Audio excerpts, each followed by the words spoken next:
ఈరోజు ఒక ప్రముఖ పత్రికలో ఒక ఒక న్యూస్ వచ్చిందన్న. ఏమి అంటే ఒక షెడ్లో వాటర్తో ఇక్కడ షెడ్లో వాటర్ డ్రైనేజ్గా వాటర్ అంతా నిండిపోయింది వాటర్తో అని చెప్పి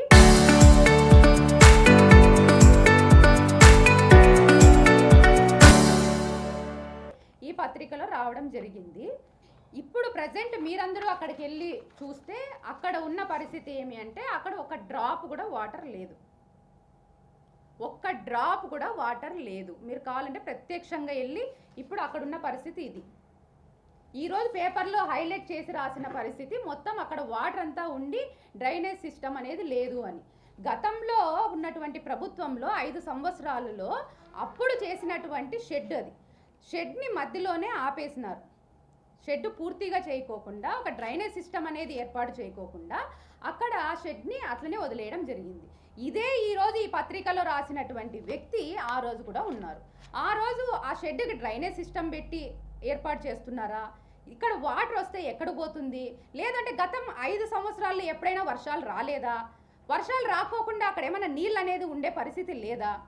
ఈ రోజే ఎందుకు? సరే, ఒకవేళ వాటర్ ఉంది, నేను కాదని చెప్పను. వర్షం వచ్చినప్పుడు అక్కడ వాటర్ ఉంటుంది. ఎందుకు అంటే డ్రైనేజ్ సిస్టమ్ అనేది కానీ ఒక వాటర్ ఫ్లో పోవడానికి కానీ ఆస్కారం లేకోకుండా కట్టారు దాన్ని.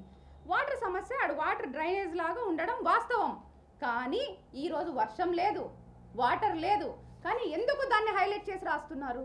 రాయాల్సిన అవసరం ఏముంది? ఈరోజు వర్షం వచ్చినప్పుడు రాయండి, దాంట్లో తప్పు లేదు. ఆ సమస్య నా వరకు కాదు, గవర్నమెంట్ వరకు వెళ్తుంది. రైతులకు ఇక్కడ ఉన్నటువంటి సమస్యను వాళ్ళు కూడా గుర్తిస్తారు. నాకు ఫండ్ వస్తుంది, నేను కూడా చేయడానికి ముందుకు వెళ్ళడానికి నాకు కూడా అవకాశం దొరుకుతుంది. కానీ అసలు సమస్య లేని చోట సమస్య ఉన్నట్టు క్రియేట్ చేయాల్సిన అవసరం ఏముంది? తర్వాత గ్రేడింగ్ మిషన్ అని చెప్పి ఒకటి రాసినారు. గ్రేడింగ్ మిషన్ అనేది అది టెండర్ ద్వారా, నేను రాకోకుండా ముందే సంవత్సరం కిందటే గ్రేడింగ్ మిషన్ని టెండర్ ద్వారా ఒక వ్యక్తి తీసుకోవడం జరిగింది. ఇక్కడ గ్రేడింగ్ అనే ఆప్షనే లేదు. ఈ కమిటీకి గ్రేడింగ్ మిషన్ని శాంక్షన్ చేయడమే తప్పు. ఫస్ట్ ఆఫ్ ఆల్ సరే, వచ్చిన తర్వాత దాన్ని టెండర్ తీసుకున్నారు. టెండర్ తీసుకున్నాక వాళ్ళకి అది ఏ రకంగానూ వాళ్ళు వాడలేని పరిస్థితుల్లో ఉన్నారు.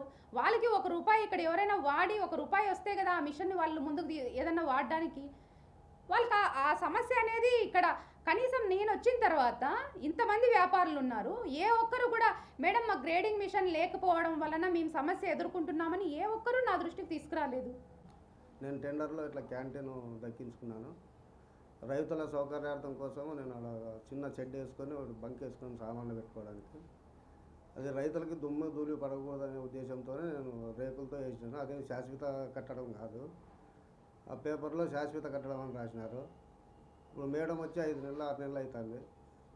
ఇంతవరకు మేడం పిలిపించి మాట్లాడింది కూడా లేదు. మొన్న పేపర్కి వచ్చిన తర్వాత పిలిపించింది మేడం.